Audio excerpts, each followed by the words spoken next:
So how do we, also in the urban area, how do we mitigate excess water in Eastern Northern Europe and its impact on infrastructure? Then we have, more use cases. I don't know if it makes sense to go through them all. You can read more about them, but the last ones are focused in rural areas. Some in Northeast Europe, some Northwest, and one in the south of Europe, where we have focus on different challenges. Drought that can cause forest fires and peat fires, underground fires, or challenges related to flooding, too much water, and how it affects agricultural yield, how it affects subsidence, both subsidence and rising of the soil, which then in turn impacts infrastructure. Yes.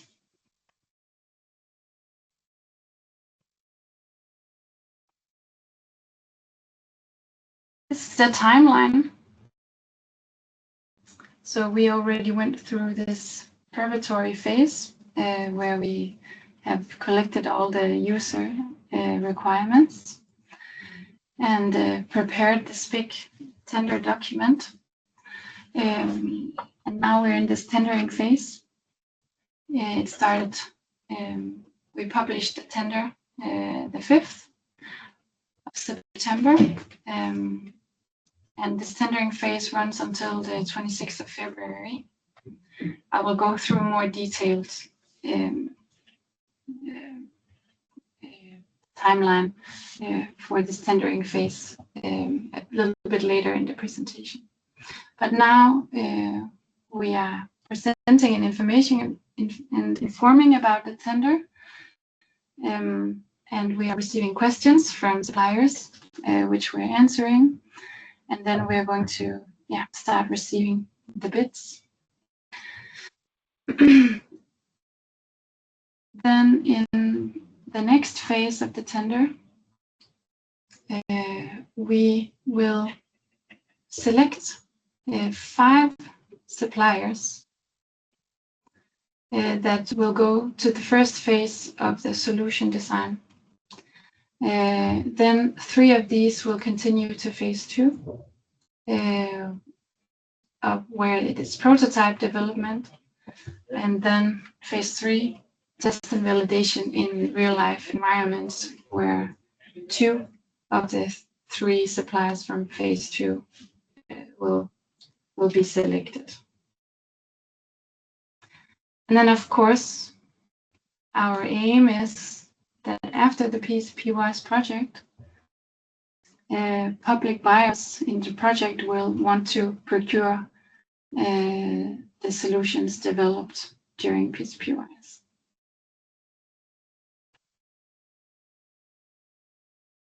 A little bit about the budget. So as I said earlier, the total budget for PCP-wise is 19 million euros. And for this development of solutions, it's 12 million. And you see here how they are distributed. So in the design phase, the first phase, 5 contractors will be selected with a budget of 300,000 euros each. For this first phase from March to June, to design this solution. Then 3 of them will be selected for the next phase, which is prototype development, and this phase runs from July next year to May 2027, so close to a year. They will have a budget each of 2.4 million euros. to develop, demonstrate, and validate prototypes in lab conditions. And then 2 in the end will be selected for the final phase, which will be from June to December in 2027. And they will have a budget of 1.5 million each, where we're going to do field testing of the solution.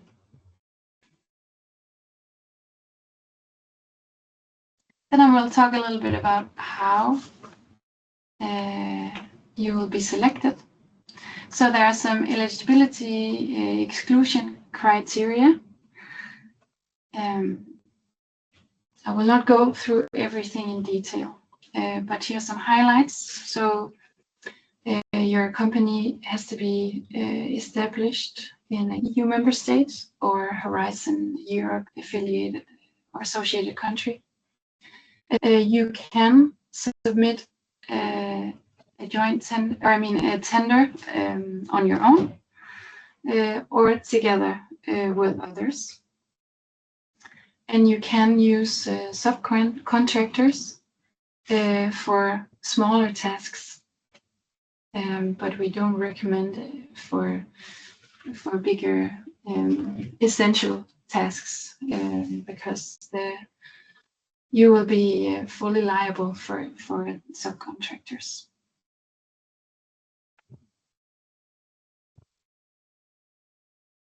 Yeah, and here are some more exclusion provisions.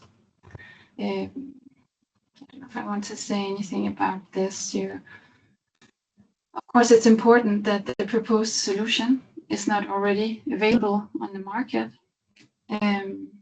And where you develop the solution, the activities, 70% of that needs to be in an EU country or Horizon Europe associated country. And of course, there cannot be double funding, other public financing. And this is for inspiration, but this is what from the PCP-wise, what we are thinking, the different types of knowledge that's required to solve this challenge in the PCP-wise. So it's not a requirement. You can absolutely decide yourselves who you think you will need. But here's a list of what we've seen is necessary to solve this challenge.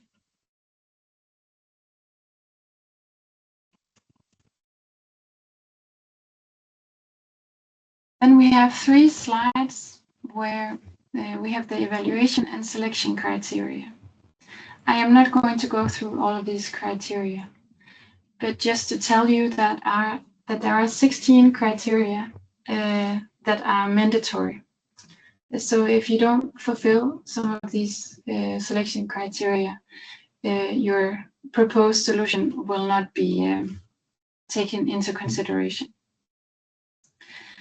And these selection criteria evolve a lot around what expertise is needed.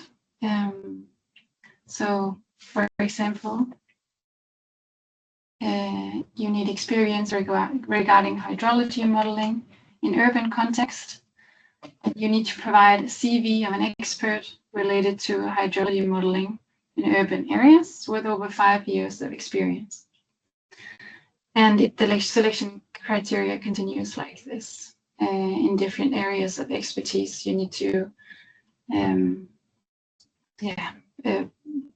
prove with the CV that you have the competences.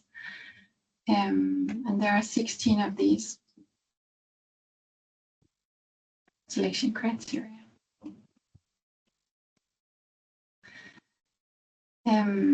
You may be requested to provide additional information after you have submitted, and you have 5 working days to reply. The selection criteria that are listed here, they will remain unchanged for the entire duration of the PCP-WISE.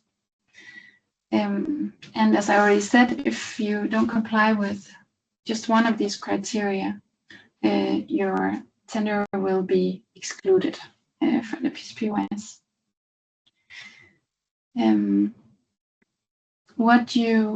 When you provide information as to how you comply to these selection criteria, it is binding. So the personnel, the CVs that you send in, the personnel that are mentioned under these criteria, they are the ones that will or that are required to execute the contract. If you have some personnel changes during the project, you will need to exchange the personnel with someone with the same qualifications, and you need to notify us. Yes. And these 16 criteria, it does not need to be 16 different people. It can be CVs from 4 different people, but not less than that. So this is the process of how the different bids are selected and are selected. So you can see if you are not excluded by criteria and if you meet all the selection criteria, then your proposal will move on to the next phase, where we will look at quality assessment and price assessment.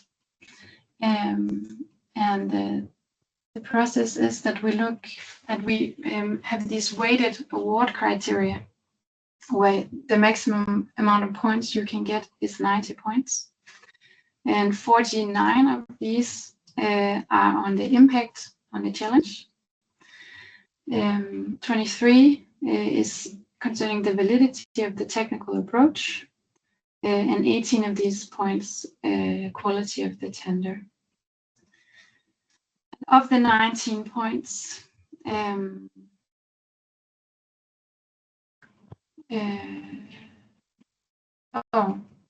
are also 10 points.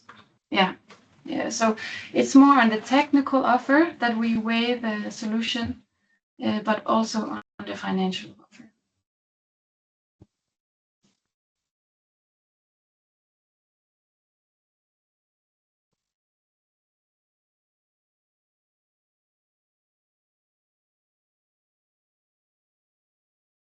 Pernille, there's a question in the chat. Maybe I can take it? Yes, please. Yes, Niels, I'm sorry I have to reply in English because my Danish is not pretty good. But in any case, so what we are trying to do here in the award criteria is have a price-quality ratio. That means that we are giving 90 points to quality aspects and then 10 points to price.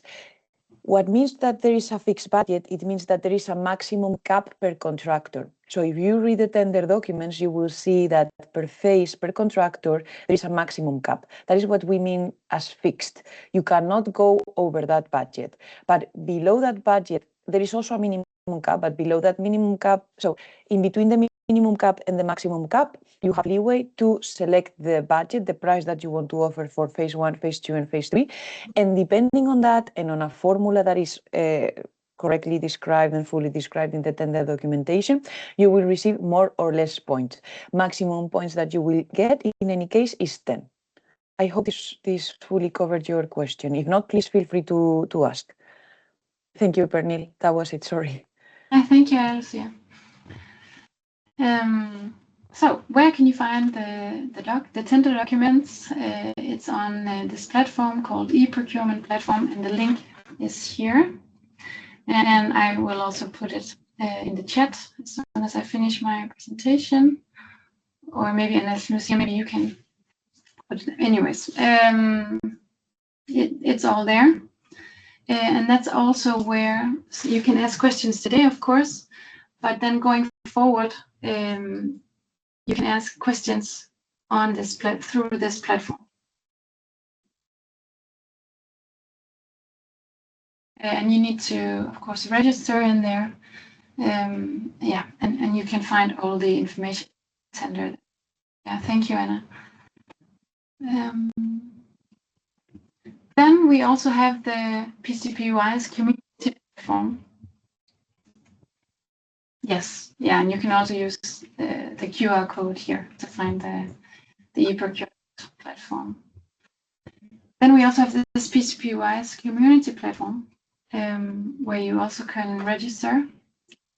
And here are some points as to why that can be a good idea. If you're looking to build a consortia to apply for this tender, you can use the community platform to find partners. Right now, there are 240 members already registered on the community platform, and most of them are suppliers. And they all make profiles of what their competences and company profile is. So you can both use it to find people to collaborate with, but you can also showcase your own company and the solutions that you provide and the competencies, the skills that you have in your company and can bring into the PCP-wise. Yes. In there, you can also, there are features to set up meetings with other suppliers or start a chat together. And you have also the QR code here for the PCP-wise community.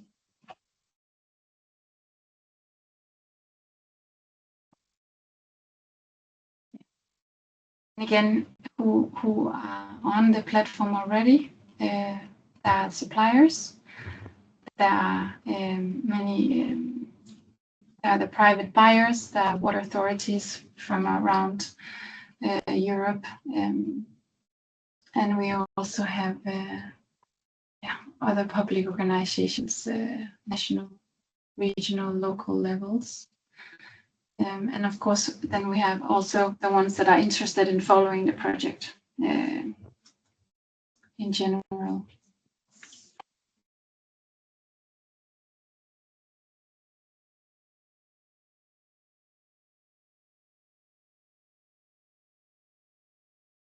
I see there's a question from you, Niels. I'll just finish this slide and then I will get to it. Oh, can you read it to me? Yes, can you say something about how suppliers are expected to interact with the 12 public buyers?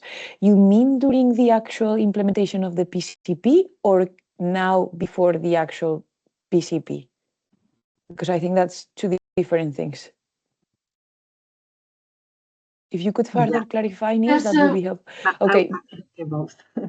Yeah.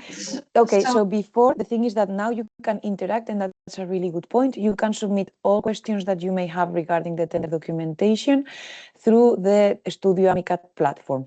For interactions, we also held, but already, a request for information where you could provide a lot of information about, we were asking several questions to you and you were able to reply to that.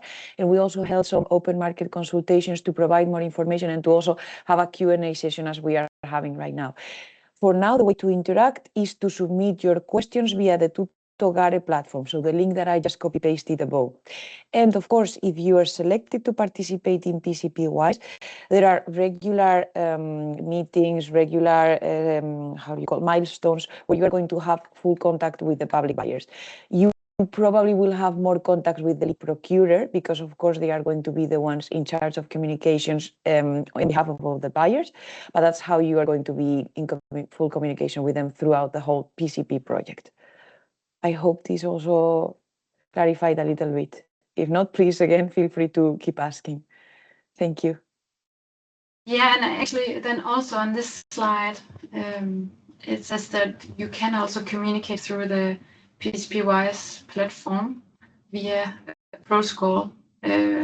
Yes, But exactly. But exactly, but that's for now, we would really like that you ask the questions on this, as Lucia said, on the e-procurement platform, because then we will collect also all the questions that are asked during this phase, and we will publish the answers for all the questions that have been asked. And we will get to that here.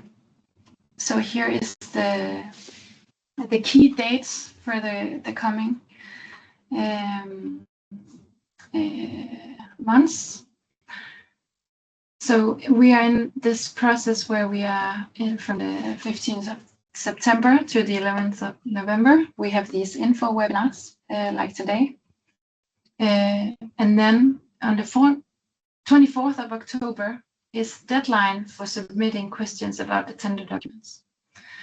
And then we have 6 days to publish replies to all the questions. So you can also see what everyone else have asked and the answers to it. And then the deadline for submission is the 7th of January. And then you will get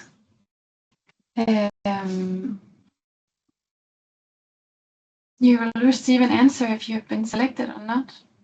I actually thought it was on the 26th of February. maybe I can quickly jump in for two things. There is one question on the chat. Just for you to know, Son Huang, you need to register in the platform, and then you will have access to all the information of other companies that have decided to register and make their profile public, so that you can see also the kind of skills, knowledge that they have, and then you can also contact them. That's also a possibility, but you have to do it through the matchmaking platform.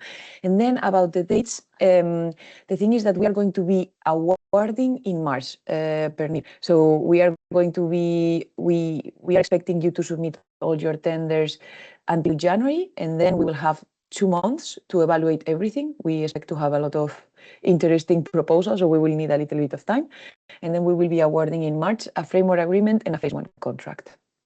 Okay, I just remembered the date wrong then. Yeah. Good. Okay, just to check. Yes. And now I will stop sharing so I can see you again. You already asked some questions during the presentation, so that's great. Are there any other questions right now? Please feel free to ask.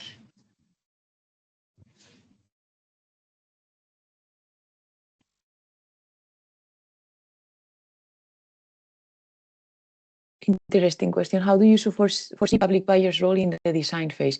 If you check the tender documentation, you will see that we have already indicated some requirements that the solution must per se comply, and that your solution design will have to comply with at the end of phase 1. The only thing that the public buyers will be doing in phase 1 will be having this regular meeting and checkups with you. So you will see in the tender documentation that there are certain milestones and meetings and so on that you will be holding with the public buyers, so that there can be checkups on you are going in the right direction or not. So the idea, of course, is that you have regular monitoring meetings to present what you are developing, so that we can already assess you before the phase is over, in case you want to change directions. That's the idea. I hope this answers to your question. Of course, if you have more questions, go ahead. Was that an answer enough, Niels? Yeah. Okay. Okay. And of course, I mean, this is a lot of information. We advise you to read carefully the tender documentation, in particular the request for tender, because that's kind of the instructions on how to participate now. And ask as many questions as you have, or if you see something that is incoherent, that could also happen, please do let us know, because then we will duly address it. The idea is that you have until the 24th of October to submit your questions, and on the 30th of October, we will anonymize them and publish them so that everybody has access to the same information. You will all have the same information, the same knowledge. That's also the goal. And also, please know that in the project's website and in the platform, you have all the recordings that we have been having regarding the PCP. So all the open market consultation presentations, the same event as this one, but in English for the world, let's say like the international event. Just go there and check, because there's a lot of useful information there that will give you a broader picture. And then again, if you have them questions, please feel free to ask them. We will duly address all of them.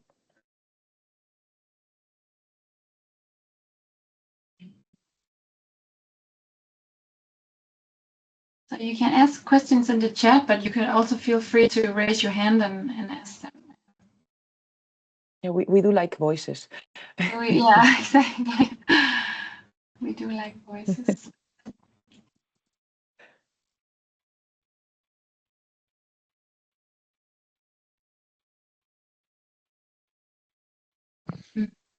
Mats, you have a question?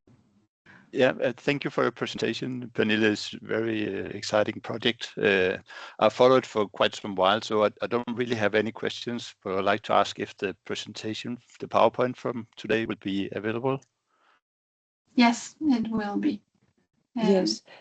Maybe also Pernille say that together with this presentation, you will have access to all the presentations that have been done in the course of PCPY. So that's also something interesting to you, because maybe you want to revisit this presentation, but also let's call it the international one. So because there is also more information there for you to check on how you're going to be selected, the selection criteria, and so on. And where are these presentations? Here in the Tutogari platform, you can find everything there. All right. And also let me check, because I think they should be on the project website. Give me a sec. But I can also send it out to everyone this presentation from today. Yeah, that would be great, Pernille. Without, because there are all the links and so on, the important dates. Look.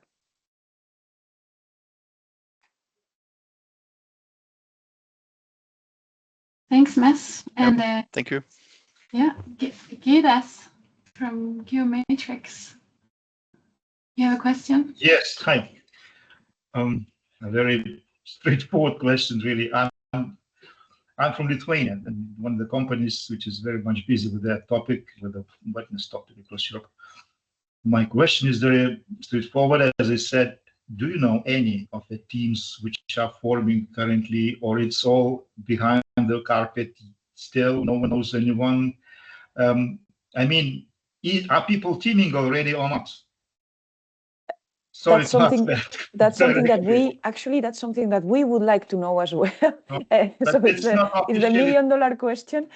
We have some interesting prospects, but still we don't have any real answers to that. What we would recommend for you to do, really register on the platform, because if you then showcase your company, you can actually start having contacts with other companies that have already registered there. And you can see what is happening. So if some partners have already been forming and so on. That's the best course of action for right now, because I don't have a 100% accurate answer to your question. And the whole big proposal by one team goes for all 4 use cases, or 5. It all needs 4 to cover must be all covered. the 5 use cases. Yes. Okay. So it's a big proposal then. Yes, and that's why, for example, Pernille mentioned that we have 16 selection criteria, because of course you need to cover 5 different use cases for the 3 phases of the PCP. So that's the logic behind it. One more question, just from the previous presentations. I've been following this topic for a while, and it was somehow mentioned that the purpose of this endeavor is to develop something new as a European standard approach, using some best practices. So it is about development, or it is more about the kind of service provision, productions of the service. What would you? Interesting question. So this is a pre-commercial procurement. So indeed, we are purchasing R&D services to develop a solution. That's the important thing. So once the PCP is over, we should have a working solution.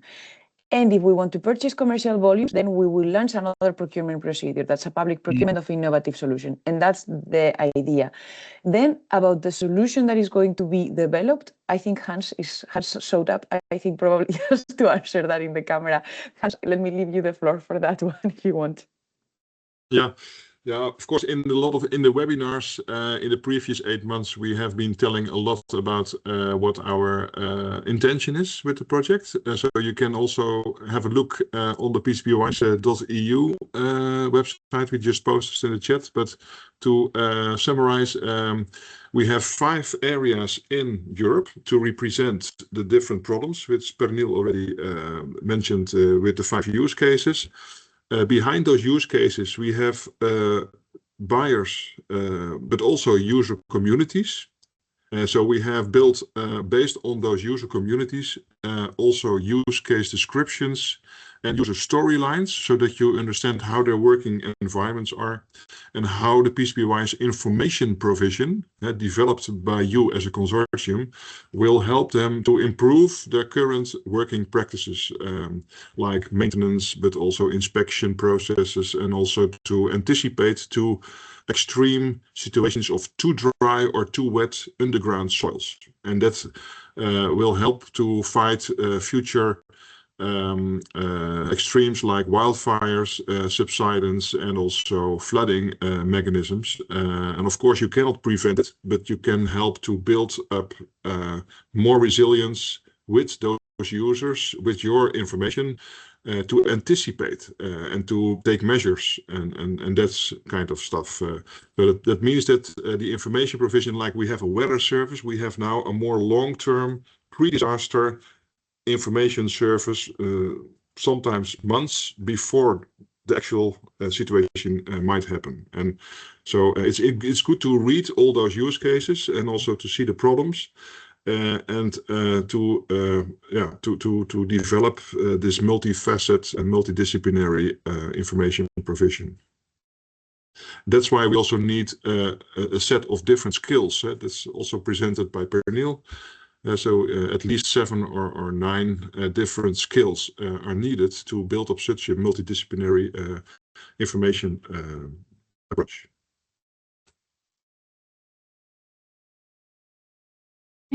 Thank you, Hans. Was that answer to your question, I guess? Yeah, but another one arises. Okay. Okay, suppose we have 5 topics in one proposal and 5 strains of development, which will have to go into one bucket of the result. One team gives one bucket, another team gives another bucket. There are good streams in one, good developments in one, and another good developments in the other. How do you take the decision which is going further and which is not? Because there are 5, not 1. And they could be very different, because different development levels are behind every use case. They're very different, honestly. Some are tier 8 already, some are tier 3. And how do you see that process of selection, process of visioning the future with one team, but not the other? Yeah, this is actually the core of our innovation procurement. So we hope that the market will give us all kinds of different creative solutions. And of course, they are multidisciplinary integrated solutions. And we also described how the different levels of information strategies are. So we have one base strategy that's monitoring the soil, moisture, vegetation conditions of your local system, and that's a sort of information provision on the system conditions. That's for whole of Europe the same. So that's the generic approach. Of course, you have local conditions which are totally different. You have mountainous area, you have marshes, you have only agricultural area like in Denmark, or you have seepage conditions near the coast. So you have all kinds of different problems. There are a lot of developed hydrological and also soil physical mechanisms to describe that. And of course, you cannot have a generic solution that fits all, but our idea is to develop directions of information. So is it getting drier? Is it getting wetter in the underground? So the unsaturated zone above the groundwater, also the groundwater levels.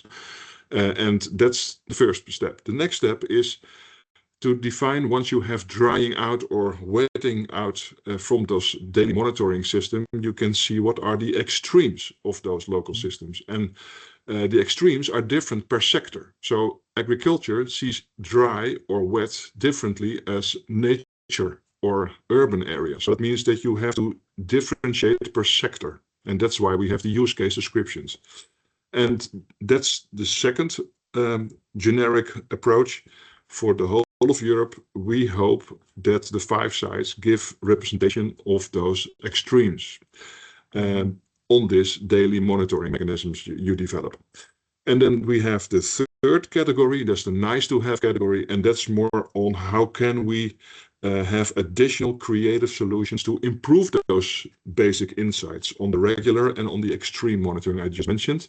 And that could be direct applications of remote sensing. For example, you have interferometric SAR to measure subsidence in cities, for example. You have thermal applications to see heat stress in urban areas, and all kind of not total solutions, but indirective solutions on what the conditions of your local systems are. And that will also improve your first 2 regular mechanisms. So in this way, you can also specify for each location different nice to have remote sensing applications based on that. So as you understand, it's complex, it's multidisciplinary, it's generic as possible. We are looking for directions of conditions, not the absolute scientific based that much soil moisture per cubic volume of soil. That's impossible. But if we have a grasp on the directions, just like we also have the weather message, they also say it's getting drier, it's going to rain or not. So those are also with a certain bandwidth of error predictions. This is the same as we are going to do. But at least we try to set a first step in this direction, because we need those insights in Europe, also cross-border within the watersheds. So if you have interoperability needed between countries, we endured it in the Netherlands, between Germany. We had a lot of floods problems. We also have wildfires at the borders between Belgium and the Netherlands, for example. And this is important to talk the same hydrological language, the same water taxonomy there. We can tell a lot about it, because but I won't repeat all the things I said during the webinar, so you can look that back on the website as well. But your question is very relevant, and that's something we have to tackle together. And maybe to go back to your first question as well on how to compare those mechanisms. So if you have competing consortia giving different solutions, so the first step is to select 5 best consortia based on all kinds of criteria you already saw passing by in the presentation of Pernille. But based on the results of those evaluation of those requirements, you will have 5 selected consortia who will start in phase 1. And during phase 1, they will develop their solution and design the solution. And then we have another evaluation from phase 1 to phase 2. So then 3 out of 5 best solutions, also based on criteria, will be selected to really develop their prototypes. And if solutions are already present or parts of them, of course, you can bring it in. If they match all requirements, then you already have steps ahead there.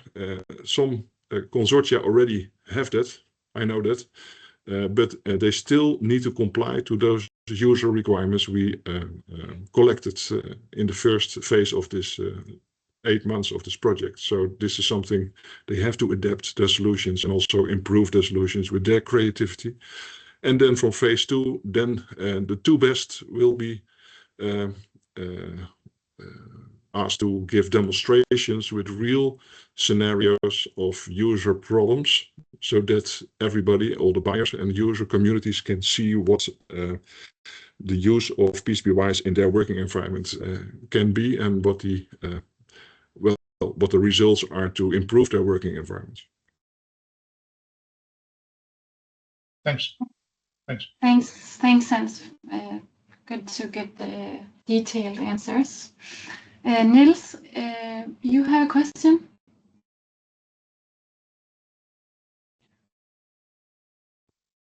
Are you talking to me?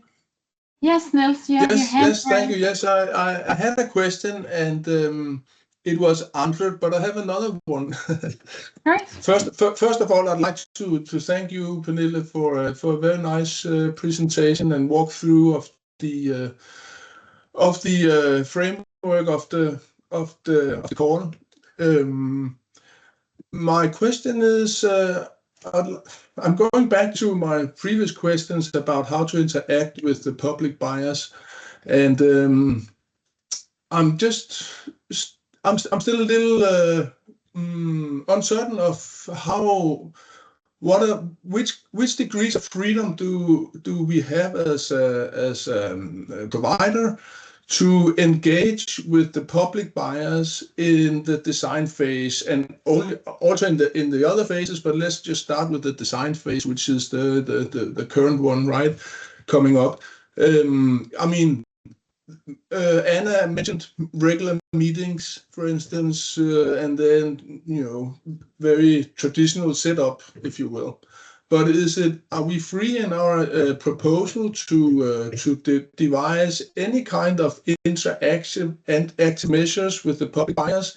Are the public buyers free to interact in any way with a consortium? Those kinds of questions. Because I think, as a provider, we would be able to obtain a lot of very relevant information in a very close dialogue with the public buyers, and also, of course, with respect to the user case stories and all of that. So, if you have any reflections on this, I'd like to hear it.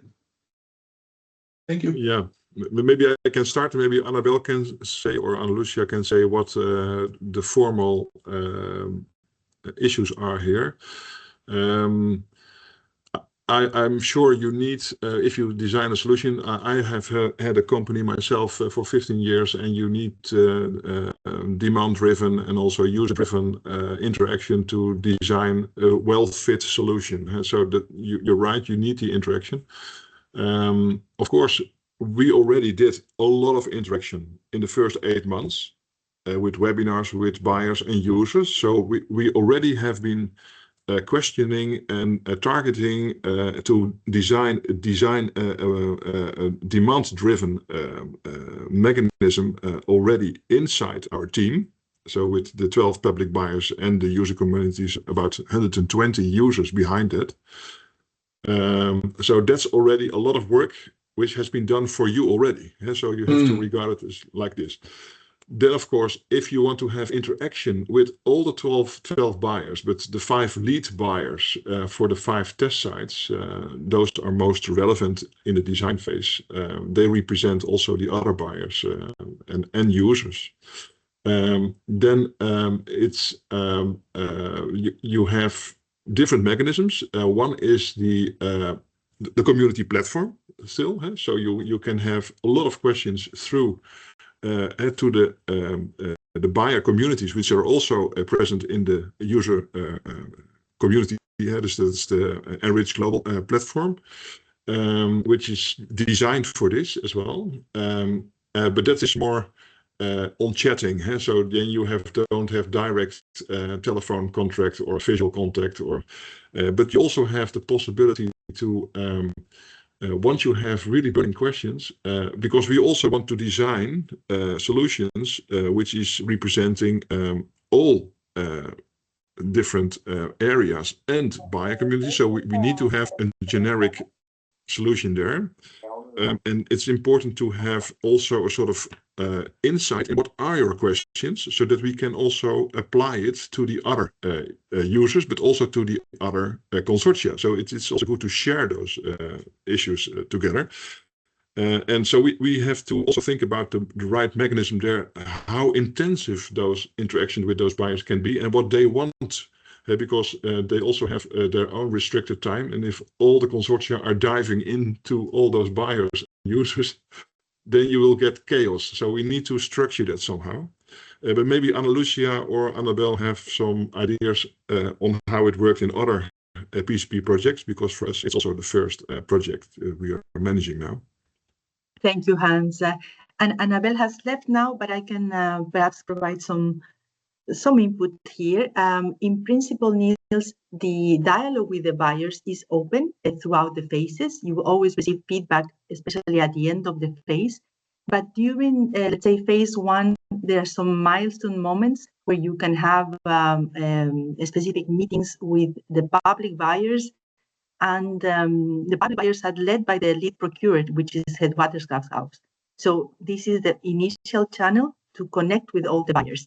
But the communication, let's say, via email and via the conference calls are possible also at request with those contractors that have been awarded the framework agreement and the phase contract.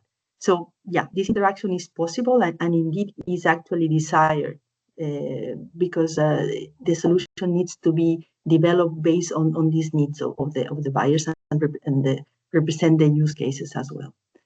So during the process, of course, this interaction, can be defined together with the public buyers and the lead procurers as such. I hope I answer your question. So it is possible within the framework agreement to have this interaction. So.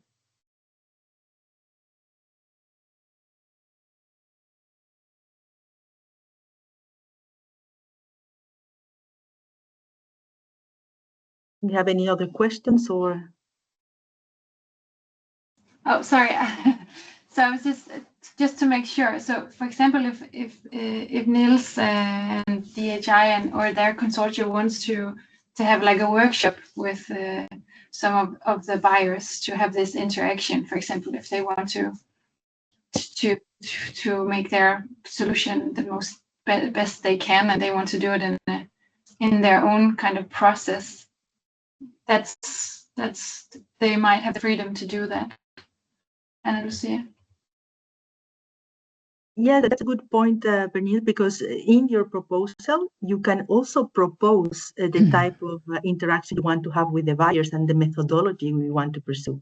So I think that is also valid and it can be a good point from the tenderers if they propose interesting ways in which you can canalize these discussions or workshops. Okay. Niels, did you get the answer you wanted? Yes, thank you. Very nice answer and nice follow-up from your side, Pernille. So yes, I'm happy. Thank you. Good. Do we have any other questions? I think we answered all in the chat so far.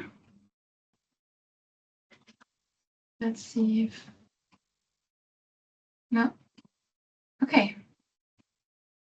Maybe that's Alicia can also answer this, but all those questions you put here in the chat will be probably also shared to a broader community. So they are very relevant questions.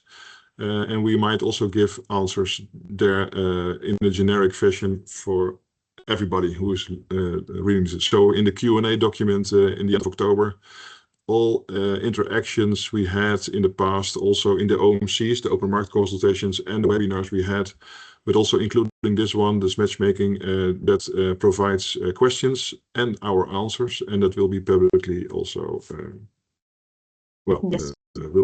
feedback. Yeah.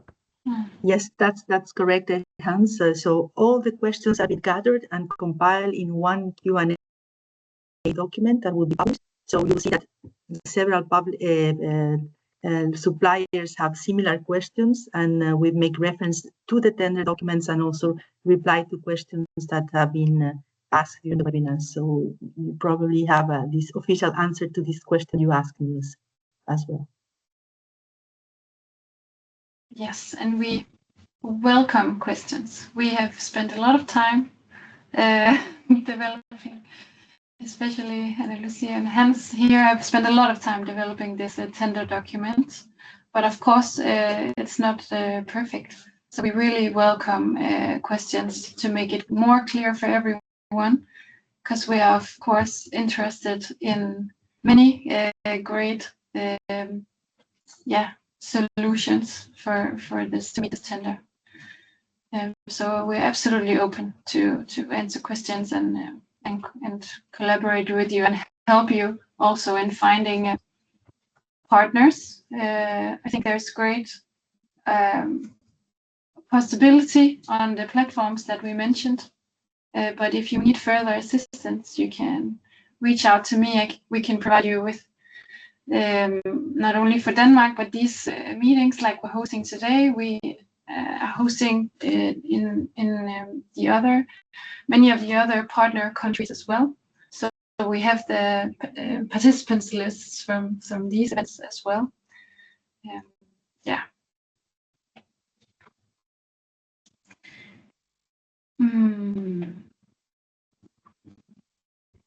I don't think I have. Oh, Mads, yes, you have a question.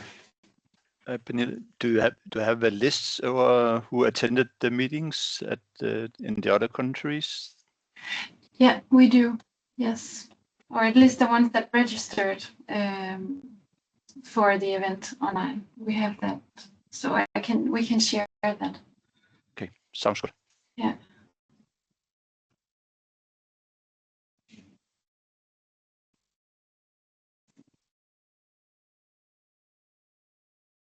But Mads, are you registered on the PCP-wise community platform? Because Yes, yes, we are. Yeah.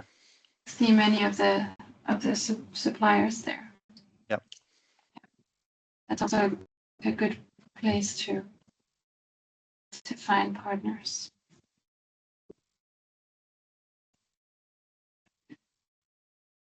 Hans and Lucia, do you have any more comments right now? Are there any questions? Any questions? Not from my side. I think it's important, like you mentioned, the platform where you can find all the potential suppliers and make contacts if needed. And yeah, we hope that you are as excited about this new solution as we are, and can see the possibilities not only for our own country but across Europe. I think it's very exciting, and there's a lot of potential in this. And we really also see it in the interests from the public buyers. And when we are out, we have been, as Hans said, in these 8 months, we have had a lot of interaction with users from all over Europe. And there's definitely, as we see it, a need for this. Yes. Hans? Maybe I have one final remark for the companies who are intending to cooperate and make multidisciplinary consortia.